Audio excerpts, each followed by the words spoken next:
Assalamualaikum pemirsa Mister Tukul Jalan-Jalan.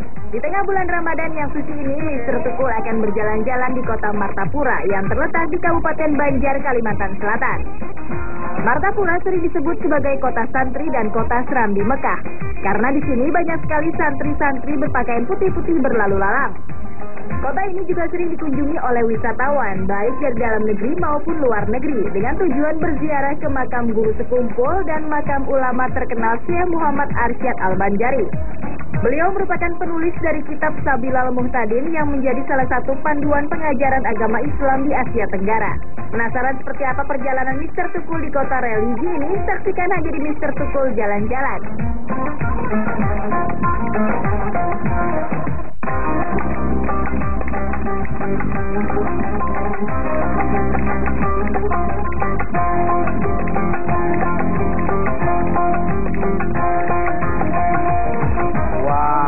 Subhanallah, luar biasa pemirsa. Waduh, ini sangat luar biasa. Ini menara ini sangat luar biasa ya. Banyak kaligrafi, tulisan-tulisan yang sangat luar biasa sekali ya. Sangat menarik. Benar-benar ini daerah yang benar-benar religi sekali. Sangat luar biasa ini. Ini Maggie mana ya? Mana orangnya ya?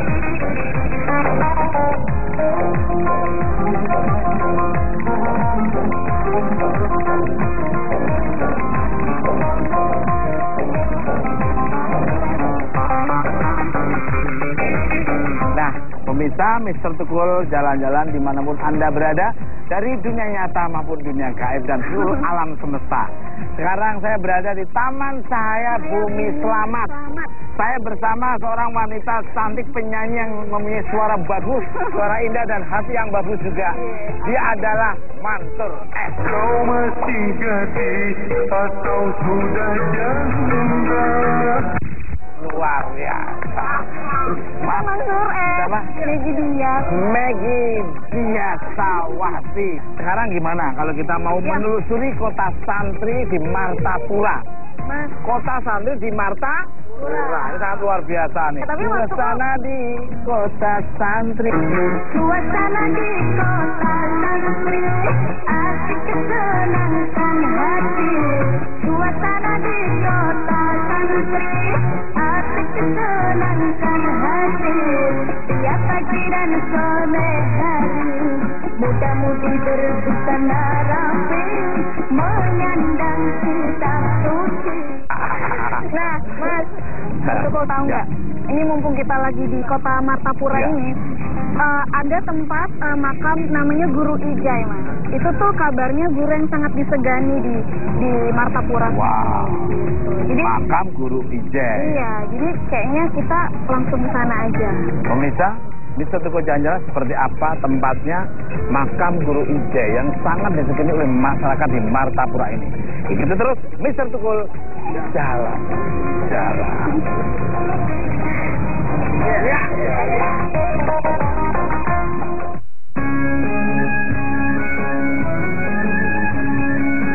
Guru Sekumpul atau Guru Ijai merupakan keturunan ke-8 dari ulama besar bernama Syekh Muhammad Arsyad Al-Banjari.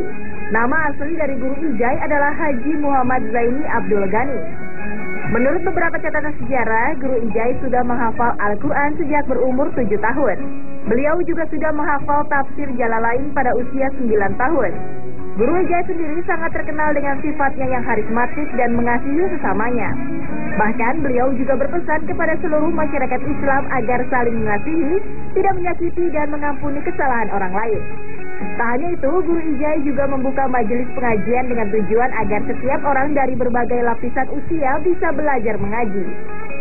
Ketika Guru Ijai berpulang ke Allah Subhanahu wa Ta'ala pada 10 Agustus 2005 di usianya yang ke-63 tahun, kota Martapura ditutupi oleh lautan manusia yang datang untuk memberikan penghormatan terakhir.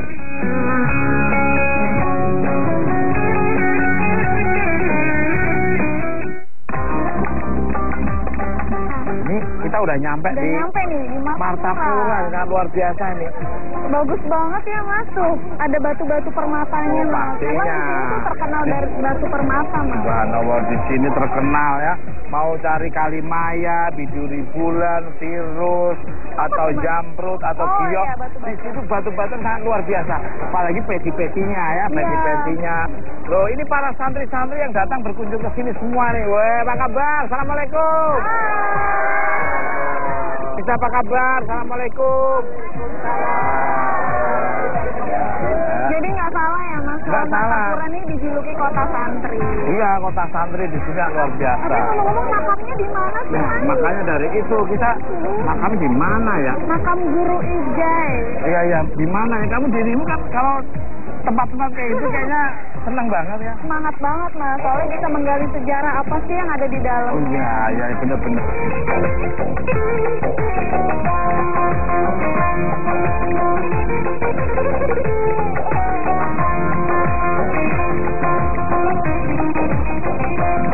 Ini kita udah masuk ke masjidnya ini ya. Ngerasain energi positifnya nggak Mas? Pasti ini seperti kayak masjid di Madinah nih suasananya. Aku belum pernah ke Madinah Mas. Sangat terpukau. Ya nanti kamu setelah Amin. puasa akan ke sana. Amin. Gitu ya. Ini luar biasa sekali nih. Wow. Megah banget ya seperti di Madinah. Besar, nyaman ya. Tenang ya Mas ya. Energinya sangat positif sekali. Energinya sangat luar biasa sekali. Ya, kita masuk aja. Oh iya. Ya. Assalamualaikum. Waalaikumsalam. Assalamualaikum. Waalaikumsalam. Apa kabar? Assalamualaikum Pak. Maaf dengan Bapak siapa nih? Adi Sa'aduddin. Pak Haji Saad. Pak Haji Sa'aduddin Komisar. Rahmanallah. Ini bisa tanya-tanya nih. Ya. Menampung berapa orang nih masjid ini? Ini kisaran 5.000-an lah. Wow. Ini bukan dikira di masjid, bukan. Ini cuma musola. Pemirsa, ini bukan masjid, ini musola. Kok besar banget?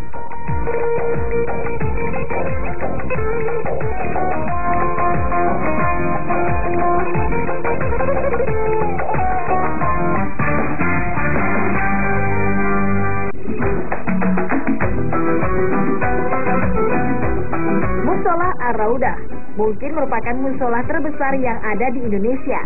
Musola berukuran 26 kali 23 meter persegi ini bisa menampung hingga 5.000 jemaat.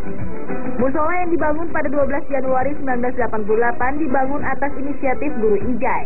Nama Ar-Raudah dipilih oleh Guru Ijai dengan mengambil berkat dari Raudah atau Taman Surga yang terletak di antara mimbar dan rumah Rasulullah SAW di Masjid Nabawi, Madinah. Selain pada penamaan, mihrab musola dibuat mirip dengan mihrabnya Rasulullah SAW di Masjid Nabawi, Madinah. Hal ini dibuat dengan tujuan agar para jemaah lebih khusyuk dalam menjalankan ibadahnya. Selain berfungsi sebagai tempat ibadah, musola Ar-Raudah merupakan tempat pembinaan umat melalui kegiatan majelis pengajian. Menampung berapa orang nih masjid ini? Ini kisaran 5.000-an lah. Wow. Ini bukan dikira di masjid, bukan. Ini cuma musola. Pemirsa, ini bukan masjid, ini musola. Kok besar banget Pak? Ini jadi besar, dibikin di nama musola karena waktu pengajian ya. Waktu pengajian, menampung untuk pengajian, bebas antara.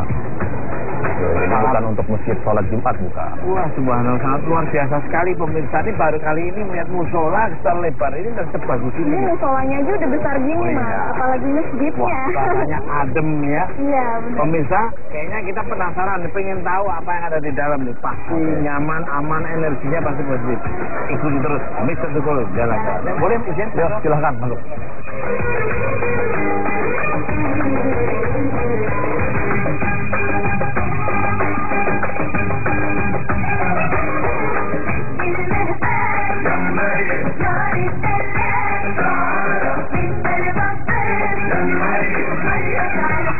Ya, Pak Haji Sa'aduddin ini. Ini musolanya sangat luar biasa sekali. Ini berdiri sejak tahun berapa ini? Ini berdiri sejak tahun 89, 90 sudah dimanfaatkan. Subhanallah. Jadi ini musola namanya Ar-Raudah. Ar-Raudah, musola Ar-Raudah itu ada artinya apa nih? Supaya terbayang dengan Ar-Raudah yang di Madinah. Subhanallah. Supaya terbayang dengan Ar-Raudah yang ada di Madinah. Supaya ingat kepada Rasul. Ya, lebih afdol gitu kan. Oke, silahkan. Wah, subhanallah.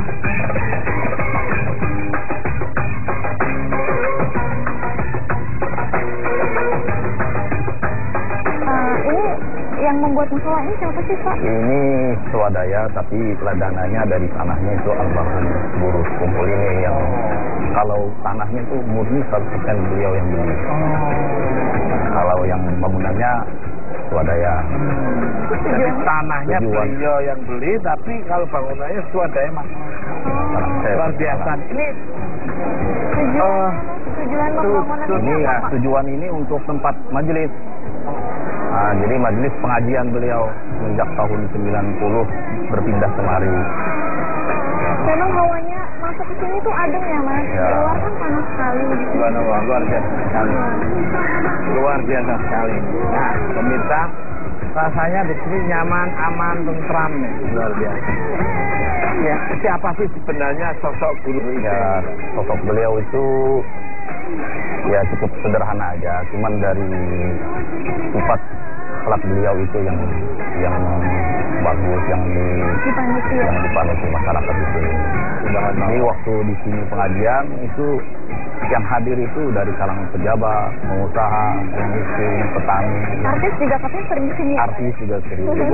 Jadi seluruh masyarakat Indonesia dan negara-negara mancanegara tetangga kanan kiri, Timur Tengah, Brunei, Malaysia, Singapura, Singapura, Melampir, Limbok, jadi benar-benar banyak sekali ya. Gimana banyak berdatangan ke sini ya. Biasanya ramenya tuh hari-hari apa ini? Ini setiap hari Minggu sore setelah Minggu sore. asar berjamaah, pengajiannya sampai sholat maghrib.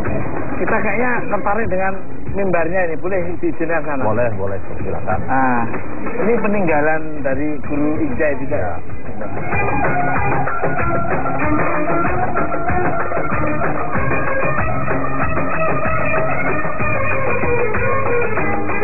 Makna ini artinya apa? Jadi ini kan semua mihrabnya ini tempat imam ini mengikuti cara ar-rodoh di Madinah.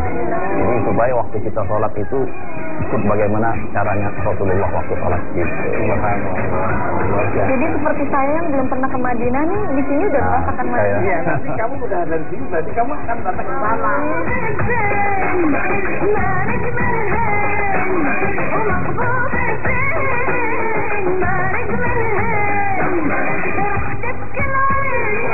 Kalau beliau sholat, imam di sini. Oh, gimana kalau kita langsung ke makam? Boleh, silakan. Nah, pemirsa, Mr. Tukul jalan-jalan kita sekarang menuju ke makam Guru Ijai.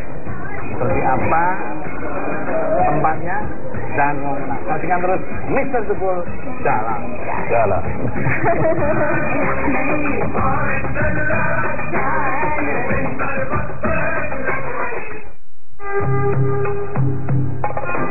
Makam Guru Ijai terletak di belakang musola Ar-Raudah. Guru Ijai sendiri dimakamkan di tengah-tengah para gurunya, yaitu Syekh Salman Mulia dan Syekh Salman Jalil. Makam ini sendiri tidak pernah sepi dikunjungi oleh para peziarah. Walaupun sudah 8 tahun Guru Ijai meninggalkan umatnya, ratusan ribu warga dari berbagai penjuru datang membanjiri kawasan Sekumpul Martapura untuk mengikuti acara haul almarhum Haji Muhammad Zaini Abdul Ghani atau Guru Ijai.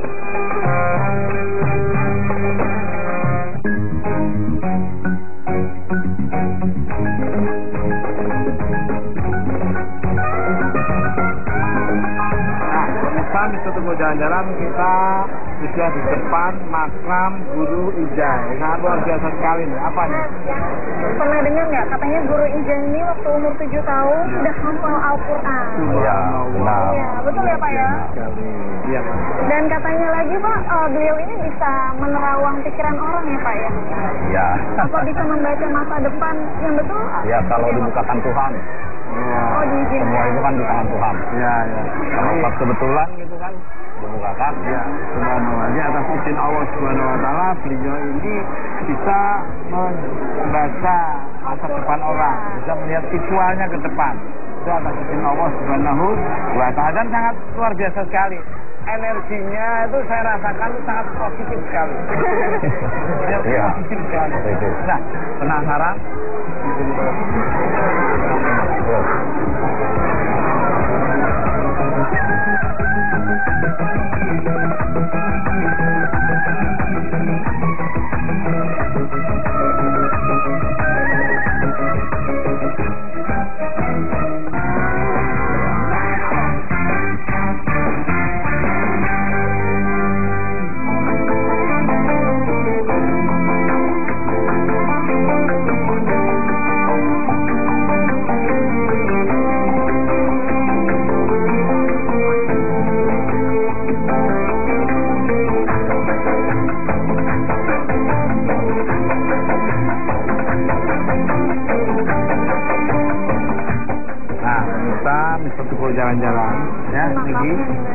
Sekarang udah depan ya. Silakan. Monggo. Kita sambil duduk ya. Nah, Pak Haji, maaf ini makam siapa aja nih? Nah, ini yang dimaksud dengan Syekh Haji Muhammad Zaini bin Abdul Ghani yang katanya guru Ijai. Ya. Nah, ini kalau samping ini paman beliau. Kalau itu juga ini guru beliau juga dulu. Kalau itu juga guru beliau tapi jadi murid beliau. Pakai lain. Ya. Seperti apa sih guru Ijai mengajarkan Islam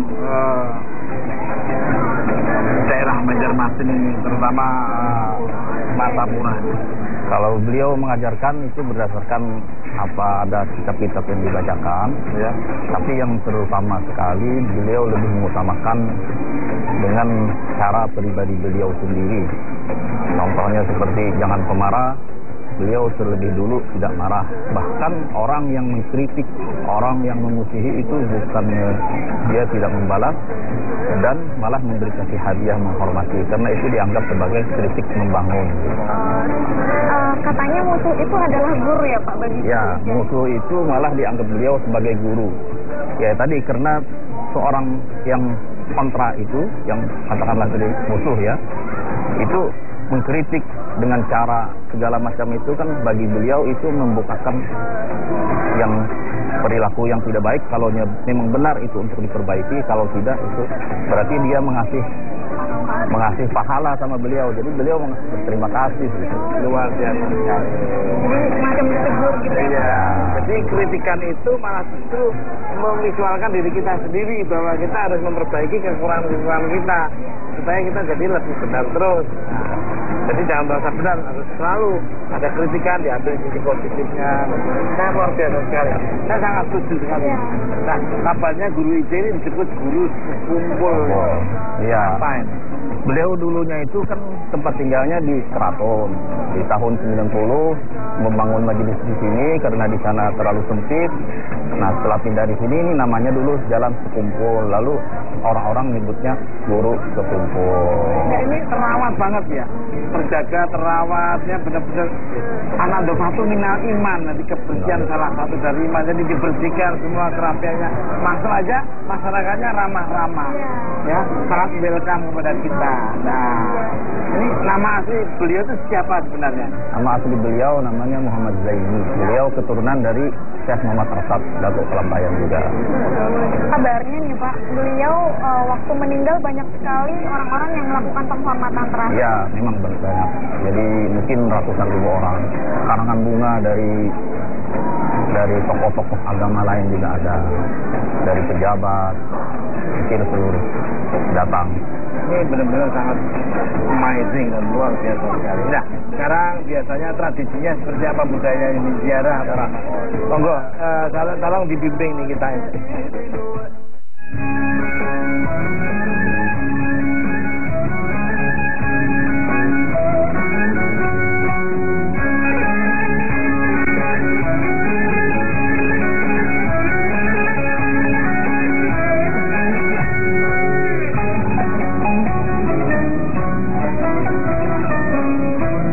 Al-Fatihah.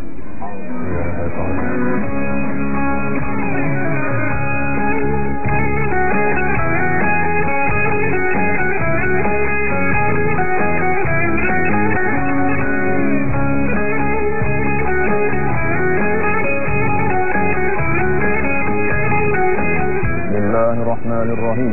Qul a'udzu birabbil falaq min syarri ma khalaq wa min syarri ghasiqin idza waqab wa min syarri naffatsati fil 'uqad wa min syarri hasidin idza hasad. Bismillahirrahmanirrahim. Qul a'udzu birabbin nas malikin nas ilahin nas min syarri waswasil khannas alladhi yuwaswisu fi sudurin nas min al-jannati wan nas. Rabbana taqabbal minna innaka antas samiul 'alim wa tub 'alaina innaka antat tawwabur rahim. Wa sallallahu 'ala sayyidina Muhammadin wa 'ala alihi wa sahbihi wa sallam. Alhamdulillahi rabbil 'alamin.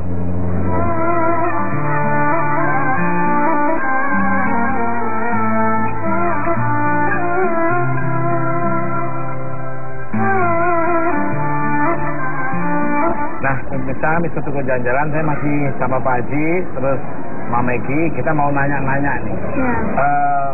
Pernah kejadian apa yang masyarakat kita ini masih terngiang terus ya Pak? Oh gitu.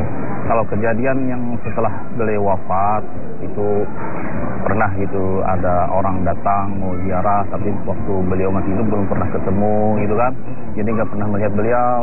Nah dia tanya sama orang itu di mana tempatnya, nah ditunjukkan alamatnya kemari. Begitu begitu orang itu, tamu itu datang ziarah, selesai ziarah melihat foto beliau itu kan, oh ternyata orang yang menunjukkan tadi itu orang beliau gitu. Tapi setelah itu nggak kemana orang tadi nggak tahu lagi. Wah, biasa sekali ya. Nah, kemudian juga ada tamu dari Filipina itu, dia datang kemari ziarah, begitu datang ziarah gitu kan, dia terdiam gitu hampir setengah jam gitu. Nah, kemudian dia pulang gitu sampai di Jakarta baru ngomong, kenapa nih terdiam aja waktu ziarah itu. Ternyata ceritanya dia dipegang sama beliau di dadanya. Alhamdulillah katanya penyakit saya yang ada di dada itu hilang katanya setelah diperiksa di kedokteran. Subhanallah, luar biasa sekali pemirsa. Jadi kejadian-kejadian yang sangat tidak terduga, yang selalu teringat terus oleh masyarakat dan para peziarah-ziarah ini ya. Jadi Guru Ijai itu walaupun sudah meninggal tapi tetap mendampingi. Iya, luar biasa. Ya, luar biasa. Nah, pemirsa, itu untuk jalan-jalan. Kita sekarang melanjutkan perjalanan menelusuri kota Martapura. Nah, gimana nih kalau kita ke pasar Wadai beli kue untuk buka puasa? Iya, apalagi ntar lagi mau buka puasa. Wah, nah kalau gitu saya ngucapin terima kasih ya. Ya, terima kasih banyak ya. Biar Salam mudah-mudahan berkah. selamat dunia akhirat. Amin.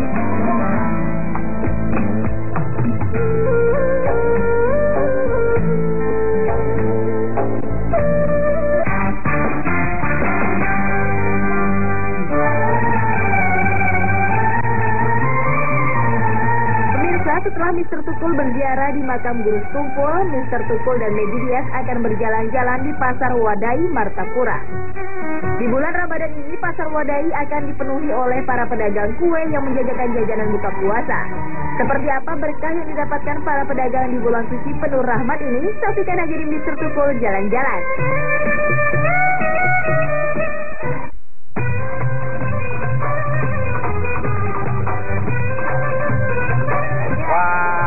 Luar biasa ini ya. Sudah selera banget. Ini kita di pasar Wadai Martapura. Wadai itu artinya kue. Luar biasa sekali. Wah, ini Sukanya Mas Tukul. wah, ini apa Mbak? Namanya jaring kalau di sini. Apa? Jaring. Jaring. Nah, kalau tempatnya Mas mah jengkol. Oh, jengkol. Ini sekarang berapa sekilo? Itu mahal ya? Nggak pakai kilo, pakai biji. Oh, berapa? Per bijinya 2.000. Satu biji. Nah, kan barang langka. Ini rengginang itu aja, rengginang itu. Rengginang. Nah, ini berapa ini? Nah, ini berapa? 10.000. Nah, 10.000. Udah beli tiga bisa ya. Tuh, masa 10.000. Harga pas itu. Biar deh, dikasih 3.20. Masa ditawar lama. Untuk kos fenomena. Masa 1.000 aja ditawar. Tawar 1.000. Pohon petang, kecicak. Kalau ini kan kecicak dari ketan. Yang tiga, yang tiga. Bingga ini, bingga telur, bingga kentang ada. Ini hasilnya. Telur. Nah, kalau buka puasa biasanya pakai ini. Berapa ini? Satunya 15.000. Nih, beli satu lagi. Satu. Ini 3.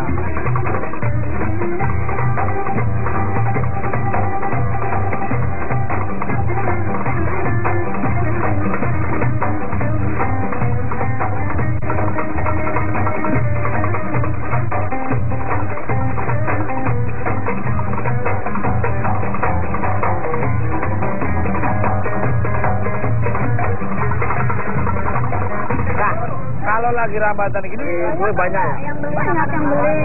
Malah rame lagi kalau bulan puasa. Jadi biasanya kalau Ramadan sama nggak Ramadan, biasanya untungnya lebih gede mana? Biasanya sih kan tambah ada kuenya kalau bulan Ramadan. Lebih Lebih gede mana? banyak Ramadan. Sehari dapat untung berapa? Nggak nentu sih.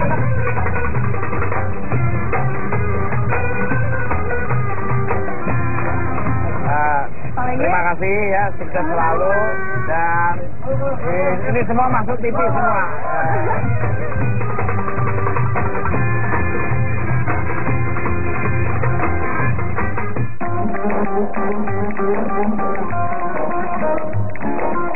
Masjid Agung Al-Karomah merupakan masjid tertua yang ada di Martapura ini. Masjid yang dulunya bernama Masjid Jami Martapura ini tadinya terletak di Kampung Pasayangan di tepi Sungai Martapura, tepatnya di depan pesantren Darussalam. Pada waktu itu, selain untuk beribadah, masjid yang dibangun pada tahun 1722 ini juga menjadi markas para pejuang. Oleh karenanya, 140 tahun kemudian masjid ini dibakar oleh Belanda. Namun hal ini justru membuat para warga Martapura ingin membuat sebuah masjid yang lebih besar.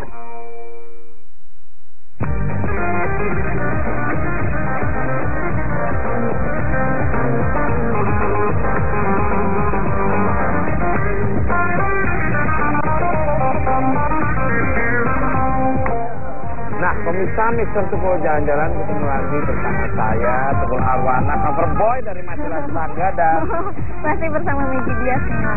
yang sangat luar biasa sekali.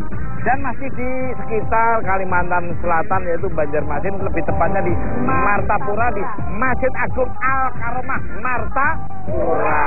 Luar biasa sekali. Ramai banget ya, Mas? Iya, ramai banget karena masyarakat di sekitar Martapura masjid ini sangat luar biasa. Sangat welcome, sangat familiar, friendly, dan tertib orangnya. Semua cewek-ceweknya mirip istri saya, Susi. Dan cowoknya cakep-cakep mirip Tukul Arwana. Dan perlu diketahui Dik Megi yang sangat luar biasa ini, masjid ini sangat kemegahannya sangat luar biasa Besar ya. banget ya, Mas. Namanya aja Agung, Agung itu besar, Maha Agung, Maha Iya. besar. Dan ini dibangun sejak ratusan tahun yang lalu dan luasnya itu 11.717 meter persegi. Wow, kok hafal banget sih, Mas? Ada tulisannya di situ. Dan kabarnya masuk Masjid Agung ini katanya udah 6 kali renovasi. 6 kali renovasi, masjid ini pernah direnovasi 6 kali dan kemegahannya luar biasa sekali. Ya. Kenapa tuh, Mas? Bisa 6 kali? Ya, kita lihat ya nanti ornamen-ornamen mana yang direnovasi. Dan kalau penasaran langsung aja kita dekati di mana aja yang tertutup. Begitu terus, Mister Tukul jalan. Ya.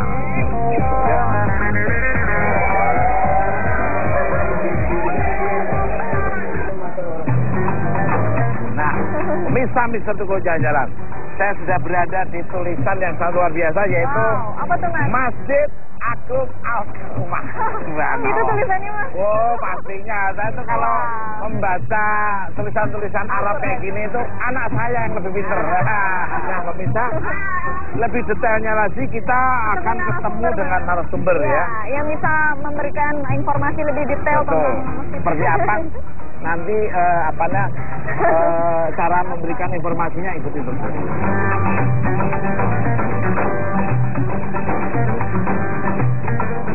Assalamualaikum. Salam. Ya. Dengan Bapak siapa? Sarani. Pak Haji? Sarani. Pak Haji Sarani. Nah, biasanya bercerita tentang kronologis berdirinya Masjid Agung Al-Karomah ini. Gimana? Ini masjid ini, kalau ini yang kedua. Setelah dibakar Belanda, masjid yang pertama itu di depan pesantren. Itu kurang lebih dari sini 150 meter. Kemudian waktu Perang Banjar tahun 1862 itu dibakar oleh Belanda. Nah, setelah dibakar dibangunlah yang darurat tahun 1863. Nah, kemudian 34 tahun kemudian 1897 di sini baru dibangun yang permanen. Seandainya tidak dibongkar sampai sekarang dan bahkan mungkin 100 tahun ke depan masih kuat karena ubinnya tebal-tebal. Wah, ubinnya tebal-tebal. Penasaran? Ikuti terus. Ini Tukul jalan-jalan. Yuk ke dalam. Ayo. Keluar.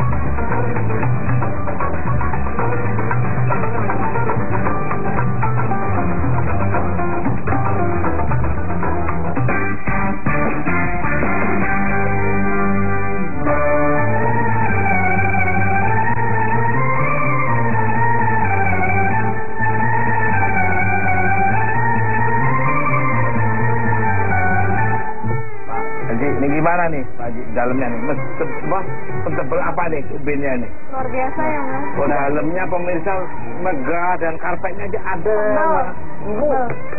Ya, ada. Barusan dibeli dia di Mekah. Oh, dibeli di Mekah. Mekah ya. Ini belinya di Mekah. Oh, di Mekah. Ini sebanyak 600 lembar barusan untuk di dalam aja.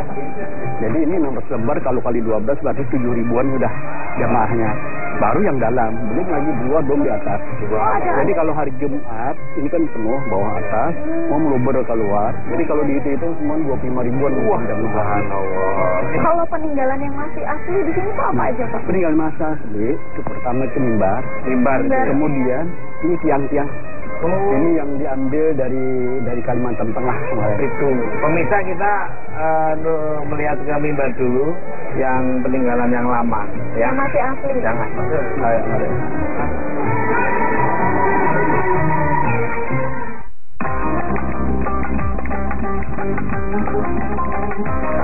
Pada awalnya, Masjid Agung Al-Karomah yang mengikuti arsitektur Masjid Demak buatan Sunan Kalijaga ini bernama Masjid Jami Martapura.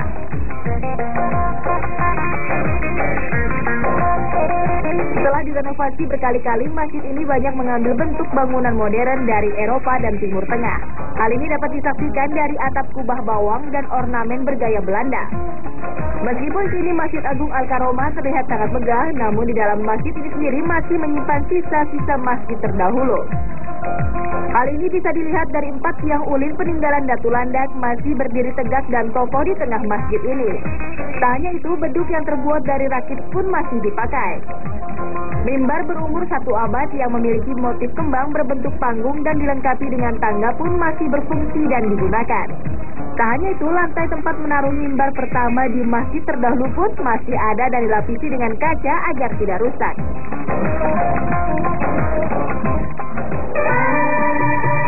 Nah, pemirsa Mr. Tuku Jajaran, kita sudah berada di depan mimbar peninggalan aslinya Masjid Agung Al-Karomah Martapura ini ya. Pak Haji, boleh diceritain ini mimbarnya nih gimana? Ini mimbar ini dibuat sebelum berdirinya yang ini, yang permanen ini tadi. Kan yang dibangun yang waktu itu 1863. Nah, kemudian pembuatan mimbar ini di bawah pada tahun 1880-an. Karena ini lebih dulu dari yang di Cempaka. Cempaka itu desa Cempaka 1862.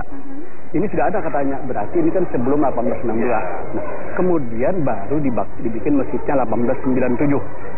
Jadi ini malah lebih duluan. Pemirsa, ternyata mimbar ini lebih duluan dibanding masjid ini karena ini dibangun sebelum permanen ini. Kebetulan yang ikut membuat ini datuk saya. Oh, yang membuat dulu datuknya Pak. Ikut. Iya Pak, ini tulisan-tulisannya tuh artinya apa Pak?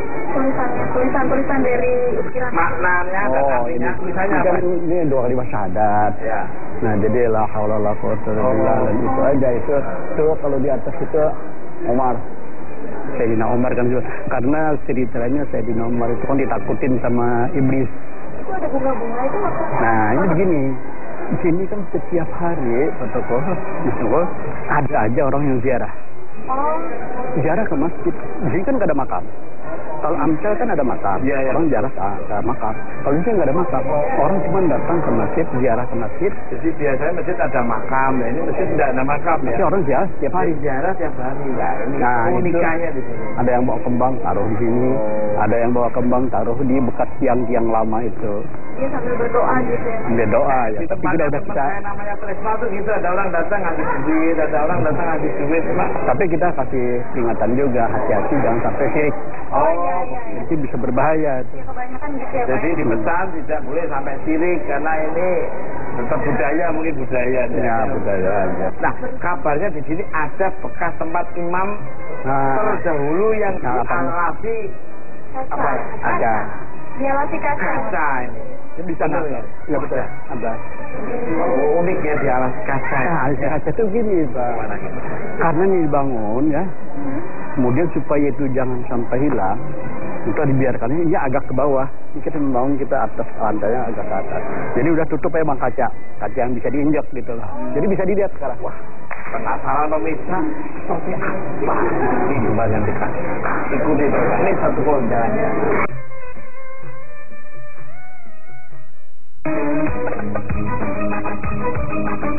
Pemirsa, seperti apa kisah seru tentang lantai berkaca ini? Dan seperti apa perjalanan hidup Datuk Kelampayan atau Syekh Muhammad Arsyad Al-Banjari? Saksikan terus Mister Tukul Jalan-Jalan di episode selanjutnya.